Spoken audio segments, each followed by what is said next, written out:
श्री राम ज्योतिष India YouTube channel में सभी ज्योतिष प्रेमियों का स्वागत है। आज की चर्चा का विषय प्रसंग है कुंभ राशि के लिए वर्ष 2021 में जो ग्रह गोचरीय स्थिति है उसके आधार पर कुंभ राशि वाले जातकों को शुभ या अशुभ कैसा प्रभाव देखना पड़ सकता है। दशा अंतर्दशा का प्रभाव अलग होता है, उसके साथ ही गोचर का प्रभाव भी देखना पड़ता है। तो यहाँ पर केवल ग्रह गोचरीय स्थिति के आधार पर चंद्र राशि से जो स्थिति बनती है उसके ऊपर विचार करेंगे। कुंभ राशि के लिए चढ़ती हुई 7.5 शनि की है और राशि स्वामी स्वयं अपने भाव से 12वें भाव में पूरे वर्ष भर गोचर कर रहे हैं। गुरु का गोचर भी जो लाभेश और धनेश है 12वें भाव में है और फिर कुछ समय के लिए वह चंद्र राशि से भी गोचर करेंगे। सामान्यतः गुरु का गोचर भी यहाँ पर शुभ संकेत प्रकट नहीं करता है। राहु और केतु का संबंध चतुर्थ और दशम से बन रहा है, तो राहु का जो योग बन रहा है चतुर्थ में वह मन को विचलित करने वाला है, मानसिक स्थिति को कमजोर करने वाला है, भौतिक सुख संपत्ति में कुछ कमी ला सकता है। लेकिन दशम भाव में जो केतु है नवमेश के साथ शुक्र के साथ योग बनाता हुआ बैठा है, तो कर्म क्षेत्र के लिए कुछ ना कुछ बेहतर संकेत भी दर्शाता है।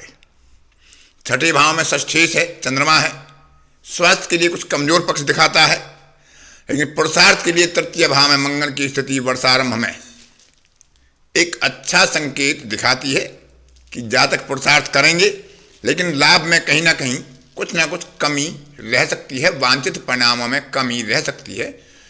तो विस्तार से देखते हैं कि हर विषय में किस किस क्षेत्र में किस किस जातक के लिए क्या क्या प्रभाव 2021 में कुंभ राशि वाले जातकों के लिए हो सकता है ग्रह गोचरीय आधार पर।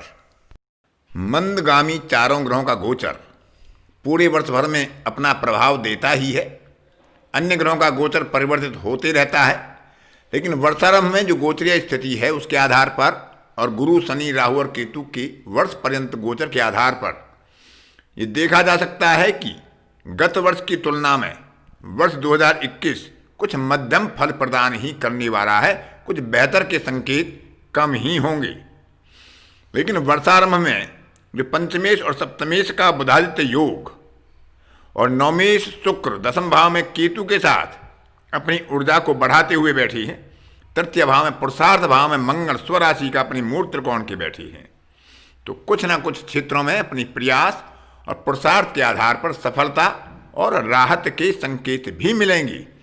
लेकिन छठवें भाव में षष्ठेश चंद्रमा का होना और उस पर व्ययेश और अकारक गुरु की दृष्टि पड़ना, नीच के गुरु की दृष्टि पड़ना, तो स्वास्थ्य के क्षेत्र में कहीं ना कहीं कुछ कमजोर पक्ष अवश्य दर्शाता है। रोग निवारण क्षमता को प्रभावित कर सकता है, क्योंकि चंद्रमा पर मंगल की भी दृष्टि है, केतु का भी त्रिकोण प्रभाव है और गुरु और शनि का भी सप्तम दृष्टि का प्रभाव है। और इस दृष्टि के द्वारा छठवां भाव और छठवें भाव का स्वामी और स्वयं मानसिक स्थिति का परिचायक चंद्रमा यहाँ पर पीड़ित हो रहा है। तो इस तरह से स्वास्थ्य के संबंध में थोड़ा कमजोर पक्ष, आहार विहार पर नियंत्रण रखें, खान पान संतुलित रखें और नियमित जांच कराना भी एक उपयोगी साधन सिद्ध हो सकता है। आर्थिक क्षेत्र में धन का प्रवाह मध्यम स्तरीय बना रह सकता है, लेकिन निवेश के संबंध में जोखिम लेना या निवेश करना इस वर्ष में कुंभ राशि वाले जातकों के लिए शुभ संकेत नहीं दर्शाता है। कहीं ना कहीं निवेश किया पैसा डूब सकता है, उसमें हानि हो सकती है, पैसा फंस भी सकता है, इसलिए जोखिम लेने से बचना चाहिए। उधार देने पर या ऋण लेने पर भी जहाँ तक संभव हो प्रतिबंध ही रखना उचित है, क्योंकि कुंभ राशि वालों के लिए चतुर्थ भाव में राहु मन को महत्वाकांक्षाओं को बढ़ा सकता है और धन की स्थिति को कमजोर करने के लिए कहीं गलत जगह पर निवेश करा सकता है। आय पक्ष में कुछ बेहतर संकेत जरूर होंगे, क्योंकि लाभ भाव में पंचमेश और सप्तमेश दोनों बैठे हैं और नवमेश दशम में बैठा है, तो कुछ ना कुछ आय पक्ष में वृद्धि अवश्य हो सकती है। व्यापारी वर्ग के लिए थोड़ा सा मध्यम स्तरीय ये वर्ष रहेगा, क्योंकि आय पक्ष अवश्य बढ़ेगा थोड़ा बहुत, लेकिन तेजी मंदी के कारण कहीं ना कहीं उतार चढ़ाव भी व्यक्ति के जीवन में बना रहेगा।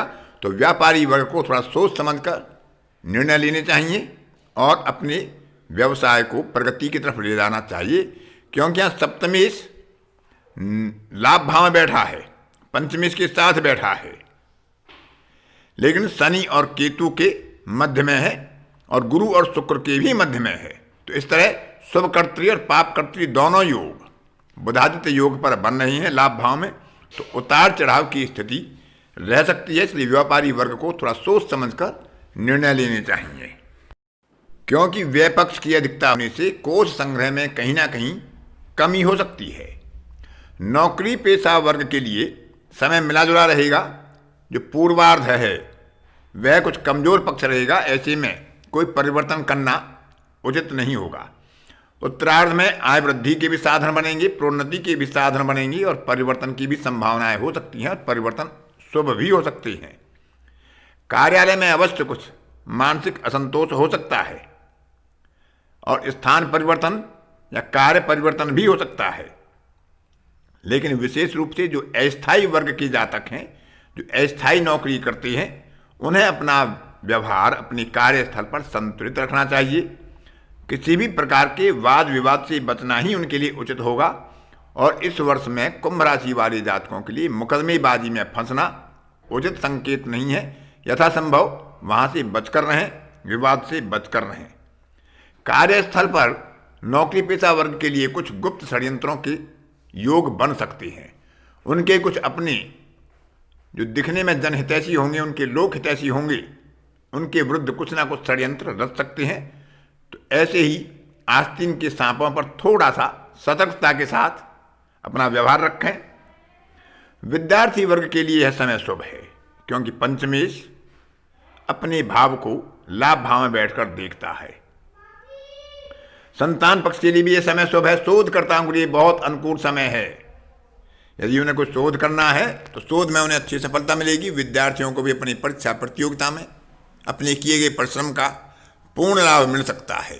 बंधु बांधवों के सहयोग के लिए, मित्रों के सहयोग के लिए समय बहुत अनुकूल है। तृतीय में है और लाभ भाव में सूर्य और बुध का बुधादित्य योग है, लेकिन बड़े भाई बहनों के लिए थोड़ा सा समय कमजोर हो सकता है, क्योंकि उनका राशि स्वामी नीच राशि में व्ययेश के साथ व्यय भाव में विराजमान है।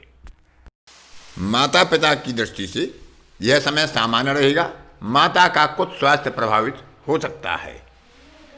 संतान पक्ष के लिए यह समय प्रगतिशील है। माता पिता के लिए अपने संतान की चिंता करने की बहुत आवश्यकता नहीं होगी। संतान अपने प्रगति मार्ग पर स्वयं अग्रसर रहेगी, उसे सफलता भी मिलेगी। राज्य क्षेत्र से कुछ अनुकूल सहयोग भाग्यवश अवश्य मिलेंगे, लेकिन मान प्रतिष्ठा के प्रति सतर्क रहना चाहिए और अपनी महत्वाकांक्षाओं पर अवश्य ही नियंत्रण रखना चाहिए। विरोधी पक्ष छवि धूमिल करने का भरसक प्रयास कर सकते हैं, उन पर नियंत्रण रखें। अपने आहार विहार पर नियंत्रण रखें, व्यवहार पर नियंत्रण रखें। किसी से भी वाद विवाद ना करें। पारिवारिक जीवन में समरसता बनाकर रखें। परिजनों का सहयोग लें। अकेले और शीघ्रता में कोई भी महत्वपूर्ण निर्णय लेने से बचना ही चाहिए, क्योंकि किसी भी महत्वपूर्ण निर्णय लेने में यदि शीघ्रता की या अकेले निर्णय लिया तो चतुर्थ भाव में जो मन का भाव है, सुख का भाव है, वहाँ पर राहु बैठा है। महत्वाकांक्षा के कारण भ्रमित कर सकता है। तो किसी अपने हितैषी का, माता का, पिता का, अपने जीवन साथी का, अपने मित्र वर्ग का, बंधु वर्ग का सहयोग अवश्य ले लें, तभी कोई आगे कदम बढ़ाएं। विशेषकर जोखिम भरे कार्यों से बचना ही उचित होगा। तो इस तरह से कुंभ राशि के जातकों के लिए यह समय कुछ मिला जुला प्रभाव देने वाला है। गृह, भूमि, भवन, वाहन आदि के प्रति खरीदारी करना हो तो बिल्कुल ही सोच समझकर निर्णय लेना चाहिए। कहीं ना कहीं यह पक्ष अनावश्यक रूप से व्यय कराकर पैसे को फंसा भी सकता है। तो इस तरह निवेश के लिए यह समय अनुकूल नहीं है। भले ही वह चल संपत्ति का हो या अचल संपत्ति में हो, तो निवेश से यथासंभव बचें। उधार लेने से, उधार देने से, ऋण लेने से भी बचना ही उचित होगा। तो आज की कक्षा में इतना ही। अन्य किसी कक्षा में फिर किसी नए विषय पर आपसे मुलाकात होगी। तब तक के लिए अपनी वाणी को विराम देता हूँ। धन्यवाद।